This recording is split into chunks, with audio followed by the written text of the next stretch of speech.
Welcome to Lattes Art, presented by J Squared Atelier. This is the podcast where creativity, process, and the beautiful, complicated lives of artists and makers come together over conversation. I'm James William Moore, and today's guest is Sarah Marshall, a writer whose life has been moved through landscapes, disciplines, and communities that don't always seem that they should belong in the same sentence. And yet, in her work, they absolutely do. Sarah is a novelist, traveler, spiritual seeker, former Navy service member, engineer, and longtime participant in the world of Burning Man.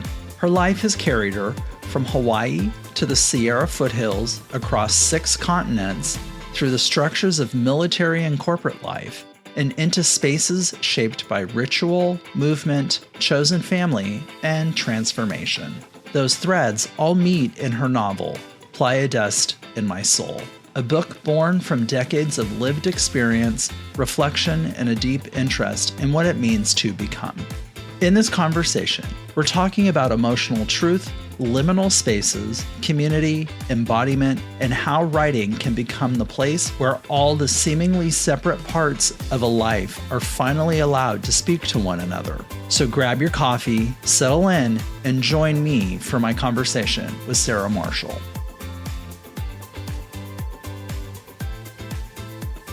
Sarah, thank you so much for joining me today. I'm excited to dive into finding out more of the book you've wrote so that our audience understands who you are. Could you give us a quick introduction and kind of explain what you're doing? Yeah. Good morning, James, and thank you for having me here. And I'm happy to talk about this. It's certainly a passion for me, and I could talk about it all day long and be happy for talking about it. At the beginning of the 2000s, I had my first experience at Burning Man. And to give you context for that, I had had a very buttoned down life up to that point, other than a few years before I had transitioned male to female. And I was still in the throes of both being buttoned down, wanting to be wallpaper and not be noticed, and trying to just get through life. When I say buttoned down, I had been in the military. I'd gone to school and got my degree for engineering. I had worked in some fairly conservative industries, and I, had the kind of the life, the common life that everybody says I should be aspiring to. So I had sorted that out. I had it fixed, and it just came to the point where that didn't work, and I had to transition anyway. And then I was still reeling from transitioning, dealing with my own internalized transphobia and working through that. And at the beginning of the 2000s, 2 groups of friends of mine started working on me to go to Burning Man. And I was like, it's on my list, but it's low on my list. And maybe someday. Sure. But when I had 2 separate groups of people that were people that I trusted and cared about started working on me, I thought, well, maybe this is kismet. It's time. Whether I think I'm ready or not, maybe it's time. And they kept saying, this place is for you. Off I went to have my first experience at Burning Man. And for the first 3 days that I was out there, my jaw was, dropped. I was just walked around with my mouth open, looking at everything. And it was so foreign to me in every way. I didn't know how to get my head around it. Ultimately, what I realized was I had come onto the playa with this identity of myself. And I thought I had trans in the background and I had all the stuff I was doing in the foreground. But in reality, sure, my identity was, now I'm trans. Nobody's going to love me. I got to keep myself separate. And there was all these people that didn't care that I was trans, and they were very welcoming. And I didn't know how to exist in an environment where I wasn't fighting my own identity. Wow. And was dealing with these people that were open and welcoming, and I didn't have that muscle. I had a fairly miserable experience for a week, and at the end of it, I was like, oh, I'm ready to be here now. And that powerful experience eventually turned into this idea of writing a story. And that's how it started. You've been now a part of Burning Man for what, over 20 years at this point? Yeah, almost 25 years, yeah. And you're not going as a spectator, are you? No. So Burning Man has 10 principles it operates on. One of them is the gift economy, which means there's no buying, selling, or bartering. You come prepared to take care of yourself and then have something extra for other people.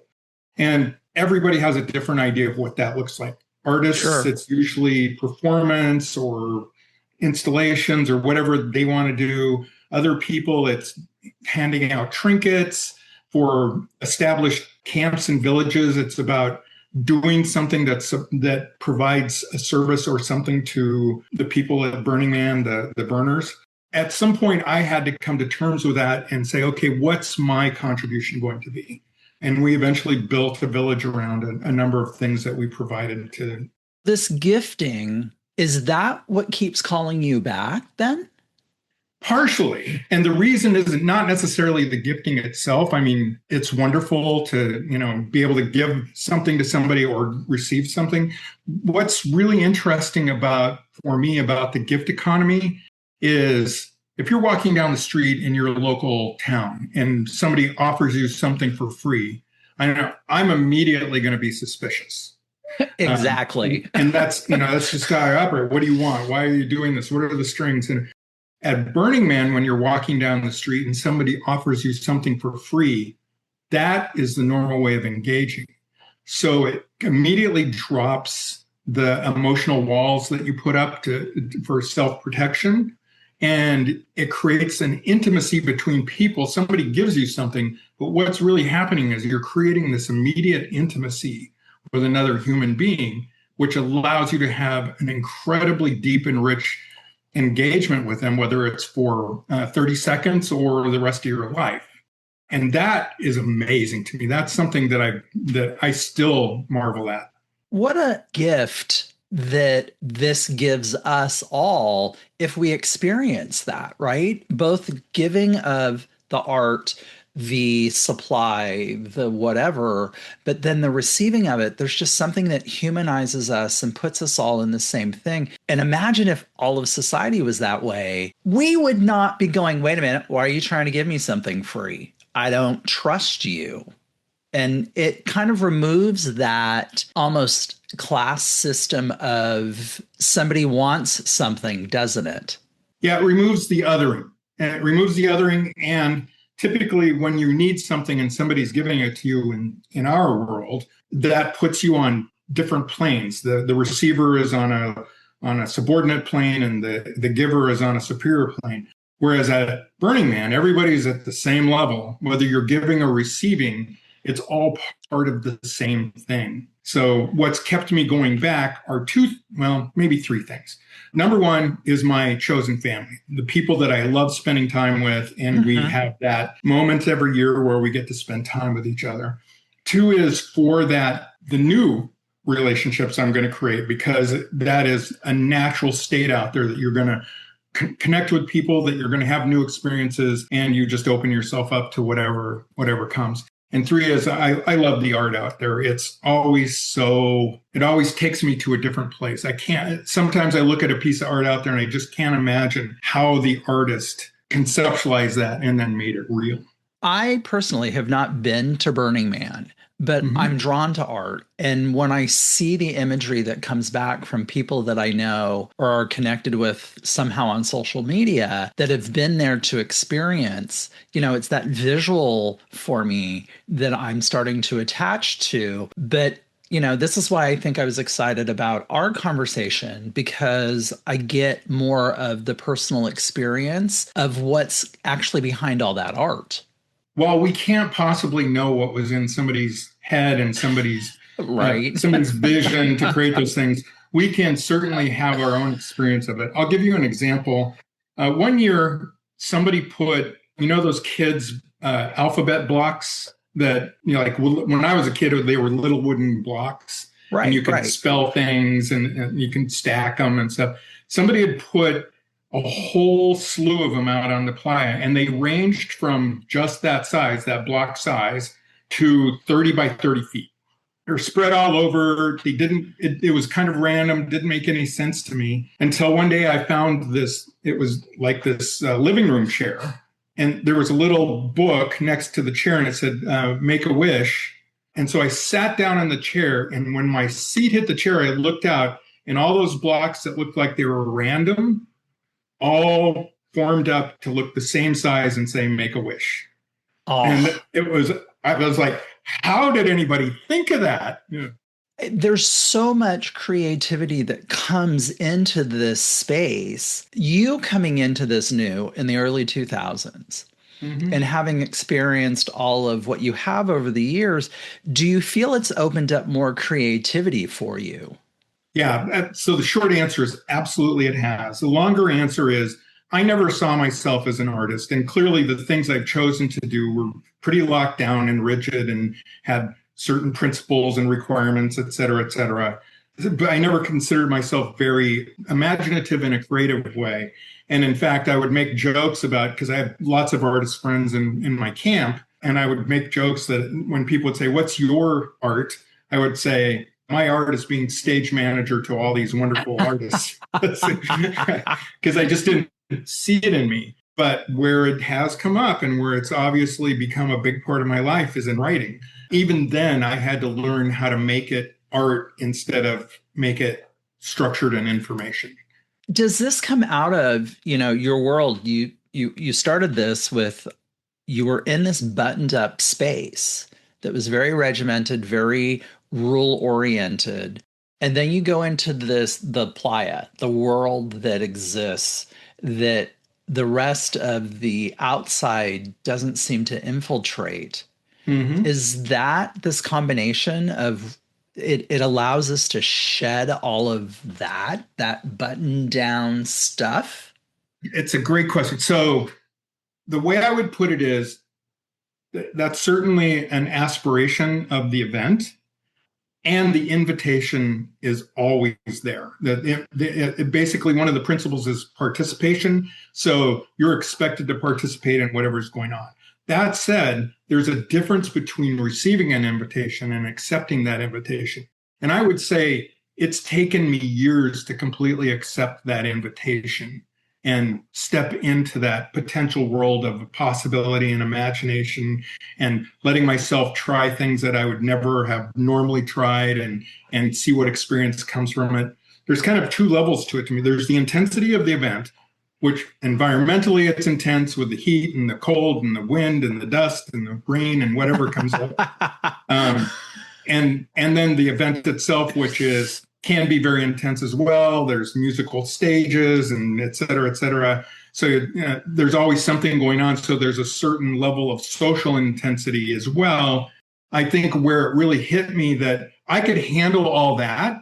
I've been all over the world. I've been in lots of odd places. I can handle all that intensity. The intensity that I struggled with and I really had to open up myself to, and what was the genesis of me writing the book, is that mental, emotional exposure, that a willingness to allow myself be inside that intensity and not fight it. That's been my journey. Then that leads me to this question. With Burning Man, it's really shaped your understanding of what community and impermanence and who a chosen family is, hasn't it? Oh, it's absolutely changed it. So quite literally, I never really emotionally stepped into any community before Burning Man. I would be on the periphery. I would keep myself kind of separate from everything. I'd definitely participate, but it was very tentatively. And I found myself doing that first year at Burning Man. I was camping with one group. I had another group to go visit. And I never really landed in any group. I was with, at that time, like 18,000 people, but I felt alone. I felt alone almost all the time. And that's because I wouldn't really step into the circle, so to speak. I would be on the periphery, but I would never step in. Burning Man changed that. By the end of that first year, I fully accepted that I could be part of a community and that I wanted to do that would enrich me. And that was probably the largest step in my life I've taken to really opening up to who I am and what the world is for me. I want to now move over because you've had these experiences and that led you to write a book. Can Yes. you talk to us about your book, please? So I had this idea for the book by the mid 2000s. It was like, I want to write this book. I think it would be great for people. I didn't really know why yet, but I just had this urge to tell a story. So I wrote it all out. My book is long, more or less, but it was 4 times longer when I wrote everything out. I wrote backstories. I wrote stem to stern, everything. I put everything in the cake that I could possibly think of. And what I realized is I was writing like I was at work. I was being very informational. Oh, I was being I gave a lot of great information. You'd know that it was rigorous in every treatment. What I didn't do was tell a story. So quite literally, it took me 20 years of writing a draft, giving it to friends, getting feedback, going into despair, putting it down for sometimes a couple of years at a time, picking it back up, rewriting it, and doing it again. And it fully took 20 years to turn all this mountain of information to sculpt a story out of it. I was talking to a sculptor a couple days ago, and he was talking about looking at a piece of marble and having that intense anxiety of what it was going to turn into. For me, that's how it was learning how to write this story, was looking at this mountain of information and trying to figure out how to make a story out of it. talk to us about that story. You've got all of this information. You've got all these really incredible characters. How did that spark you into the story you have? Eventually, I got down to one word for what the story is about, and it's belonging. And you've already heard it in some of the things I've said in this conversation, is that I felt separate when I first started, and then I had to work my way into being part of things. Like I said, the invitation was there from the beginning. I refused to accept it at first, and it took me a long time to accept that invitation into community, into participation. What I tried to create in this story was characters who had some struggle with belonging. And every one of them has a different strategy, a different way of dealing with it. But each character has a struggle with belonging and has to face that when they come out to this intense event. And I created it around 7 characters that are archetypes for different things at Burning Man, and then showed a 360-degree view of Burning Man from 7 different pairs of eyes. You and I come from a similar background, that we are part of the LGBTQ plus Yes. community. Yes. And you used a word earlier, othering. And I love Yes. that word because I teach art history, and I absolutely bring that in as part of how art is seen or created.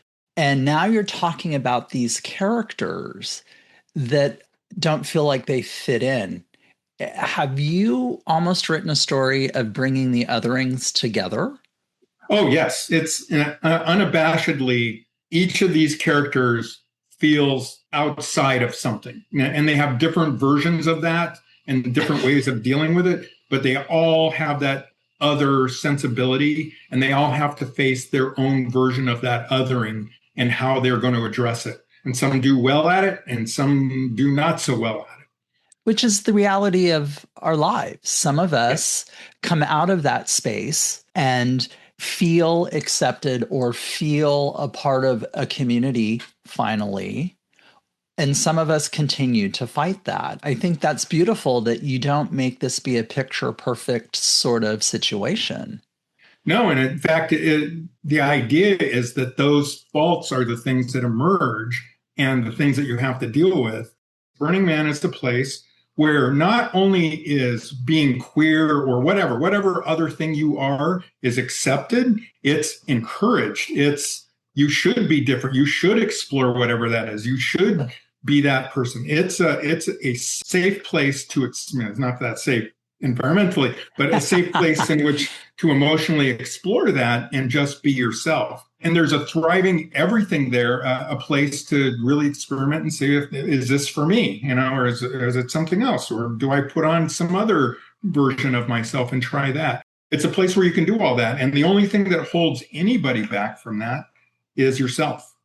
Which is the reality, right? We are our own worst enemy when we are trying to get ourselves out of that comfort zone to truly experience what life is about. And that's exactly right. And if the folks that are listening read the book, they'll see that the queer characters are not treated any differently than the heteronormative characters. They are themselves. They are just as accepted as anybody else, and they all have their own stuff to work through. All the characters pair with another character for something that they're working through, and they work through it differently because of the pair, where they're coming from in that as well. And that's the community part of it. That really Yes. is. The title of the book is Playa Dust in My Soul. Yes. And the more I looked into the book, what we're talking about this morning, there's a reality of this title that hit me, that when you're on the playa, that dust gets inside of you.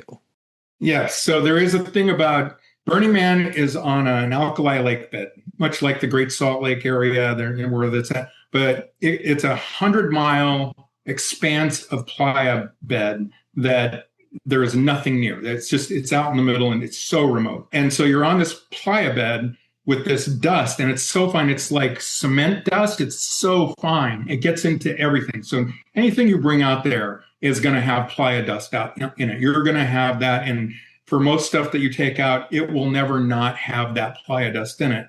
And that really, as I was thinking about what the Burning Man has been for me and the playa has been for me, that has gotten in my soul, that version is inside me and will never go away. No matter what I do for the rest of my life, it's part of me. And that was how I came up with the title for the book.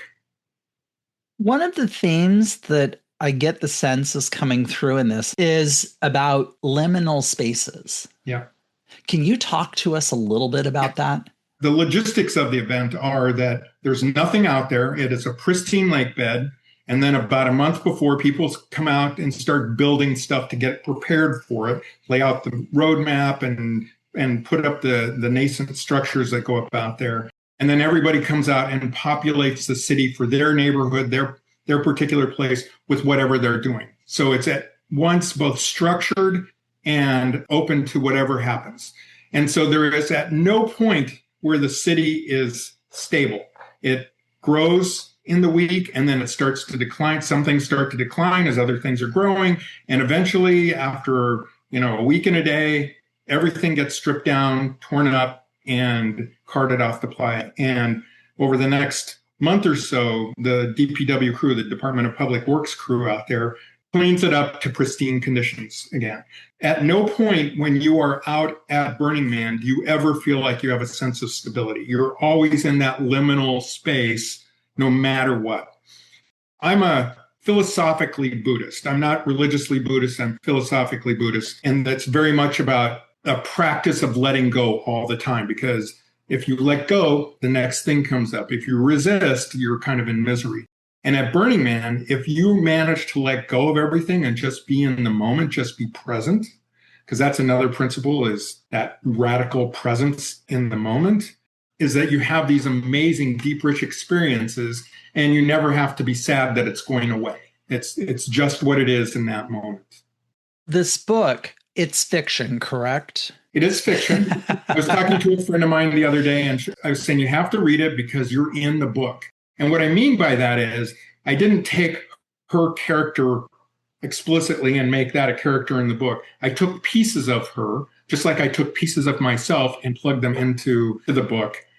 Each of the character represents somebody I've met out there or a specific person that I've met. However, the story around them is completely fictional. With that, it strikes me about this idea of truth and memory. And as a writer, how are you meeting kind of that emotional piece without really exposing who these characters are, like in real life? There's a couple of things that I would say about that. One is I would say the way I describe the book is that it's not accurate, but it tells the truth.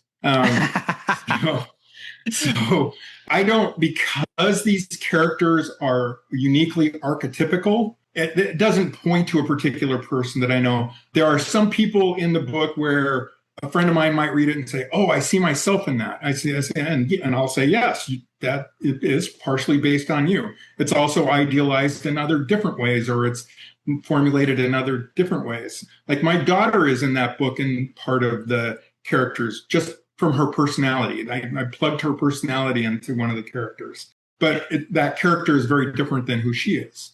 I would say you wouldn't be able to find any one of those characters, I'd say, with the exception of some of the very peripheral characters, which I knew and met out on the playa, but played no real part in the central themes of the story. They were peripheral characters. There's a couple of those that are actually people I've met, and I just wanted to capture a moment of them. But the main characters are definitely creations of fiction. There's a trans character that goes through a journey, much like I was describing mine, but her journey, she's much more broken than I was when I got on the playa. And her journey is much more dramatic than my first year out there. It's interesting you use that as an example because right now in the class that I teach in art history, I'm introducing them to Cindy Sherman, who does self-portraiture, but she's the first person that says that these aren't portraits of me. I think there's a connection there, as I'm thinking about what you're saying now, how you have allowed these characters, these personalities that in a real world exist, but you've given all of us a chance to step into this world on the playa, to be exposed to something that connects us more humanly. Am I missing that? No, you're absolutely right. That's exactly the truth. And I was just thinking about the trans character. When I initially wrote that character, I wrote that character as much more kind of heroic, like just knew what she was doing, blah blah blah blah blah. And what I realized is, after somebody read and gave me feedback, she said, I said, "What do you think of this character?" And she said, "Well, the character's fine, but it doesn't really do anything for me." And I was like, oh, I'm not really being honest about this character. I have an agenda to make this character look good. And I need this character to breathe. I need this character to have some real stuff to deal with. And so that's when I say not accurate, but the truth. I had to give that character truth. So I did. I had to get past being afraid of what I was exposing in myself in order to write a character like that. You've been going to the playa over 20 years. It took you almost that long to come up with this whole story. Yeah. That's a big chunk of lifespan for you, isn't it? It is. And I try to talk other people into doing it first because I didn't see myself as a fiction writer, and eventually had to give up and take it on. But for me, being able to tell this story, as we've talked about, the event itself is premised on the gift economy, among other things. And I thought if I could get this story to become the story that I wanted it to, it'd be a gift to two groups of people. Burners that have gone there who will see lots of Easter eggs in it and go, oh yeah, I remember that. And I've had people that have been to Burning Man read the book and then give me feedback and say, wow, you've made me want to go back again. I remember all those things that made me love it in the first place. And other people that had never gone, I wanted to give them a real lived experience of what it would be like being on that playa, doing the stuff out there that you do, and having the experiences you have, whereas they may never go out there themselves for whatever reason. But I wanted to give them that experience. So for me, this is my big contribution. So, okay, my next question. Did the playa give you the novel, or did it give you the language to understand your own transformation? I would say both. Definitely in the immediate, the language to get to my own transformation. Absolutely. And I've spent, all my years since then continuing to be in that process. That book was born. This story was ready to be told the first time I got on the playa. And it just took me that long to figure out how to do it. It took me that long to really step into being a writer artist. Well, and that's almost like a transformation for yourself, right? You mentioned earlier that you are a trans person and that there's a transformation that goes on with that. And you went from a buttoned up personality to now being in this space of creativity that you didn't think existed inside of you. Yes, that is absolutely right. And I would say I'm a hard case. I really had to crack the shell on the nut in order to get there. Whereas other people are more like a peach or a nectarine. They're just available right away and they can get to it. But me, I really had to work at cracking the shell off the nut. Well, and this is so beautiful for me to see because one of the things, the class I teach, it's a general ed class. They get credit for taking an art class. And I find that many people coming in have a space where they are in kind of a buttoned up program, sciences, math, engineering, etc. And they don't think creativity is inside of them. And that Oh, yeah. moment that all of a sudden it's like this little flame lights up and they're like, wait a minute, I don't have to use a formula and I can break a few rules to do something that doesn't fit inside what the end answer has to be. Yes. And what I've found is some of the most creative people I know, I've met in the rarefied environments of industry, whereas they're able to tap into both sides of it. They're able to contribute in this structured environment, and yet they're able to write books or create installation art or do music. And I know that so many people like that. I've been a little envious of that as I've worked on my thing and not given it credit for being a piece of art itself. And this last year is where I really got to the point, last 6 months before I published the book, I got to the point where this really is a piece of art and I can let it be what it is to whoever wants to read it. One of the characters builds an art installation, and at some point, he realizes that art installation is no longer his, that it is the city's. It is the people that come, and they each have their own different experience with it. And much like that, that's what this book is. I put it out there as a contribution, but everybody that reads it is going to have an utterly different experience or resonate with a different character. Whereas I clearly resonate most with, and because there's a piece of me in all of them, I resonate most with the trans character. Other people will read it and say, oh, I really saw myself in this character or that character. This one really impacted me. This is going to feel like it comes out of a bizarre field out there somewhere. But through the book, is this going to help some understand about the world, like beyond the playa? Will this help them open their own eyes up to that giving, sharing sort of society? That's a great question, and that's a super insightful question. I don't think it's really up in left field for this conversation, because I remember the first several years I would want to be back at Burning Man because I wanted to be back in that culture, and then at some point I realized, I can take this outside of Burning Man. This doesn't have to stay there. This can be in my life all the time, and I would say that it's even affected my life and in my work. I manage big changes, transformation in companies. That's kind of my thing. But what I realized at some point is doing that work is really building sandcastles, because there's always going to be another tide going out and coming back in. The waves will wash away the sandcastle that I built, 2 years ago, and I'm going to have to build a whole new sandcastle. And when I came to terms with that was part of my existence in my world. I didn't stay attached to things. I stayed attached to doing the work, because that was really all I had control of day to day.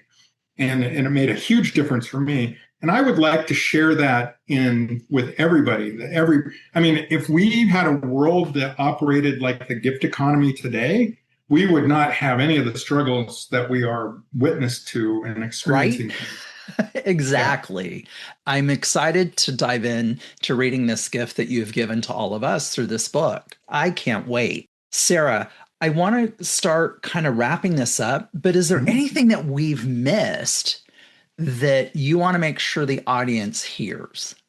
Well, we've talked in detail about what the event is and the people that come to it and all that.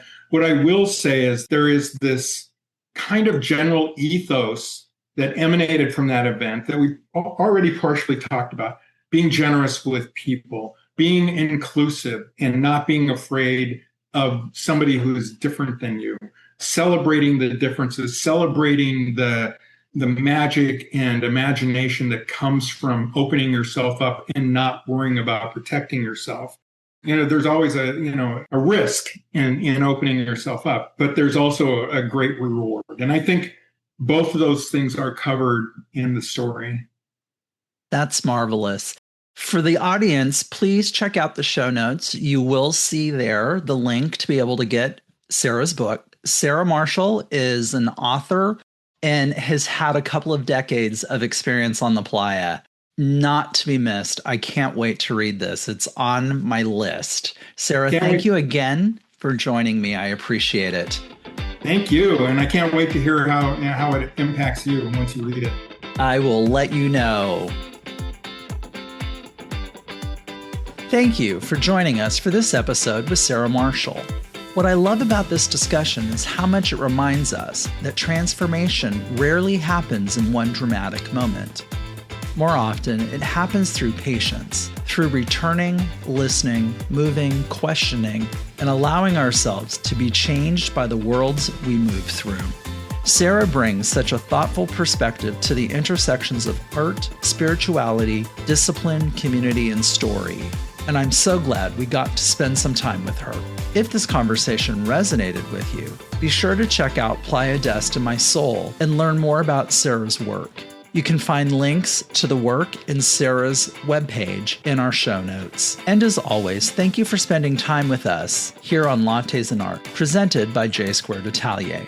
I'm James William Moore, and if you've enjoyed this conversation, be sure to subscribe, share the episode, and if you're looking for an art history lesson that isn't like those old stuffy lectures from school, be sure to check out our sister podcast, Art Happens, the divine mess of art history, available in all the usual spots for podcasts, with a video version available on YouTube. Until next time, pour another shot of espresso and keep creating, keep questioning, and keep finding beauty in the unexpected.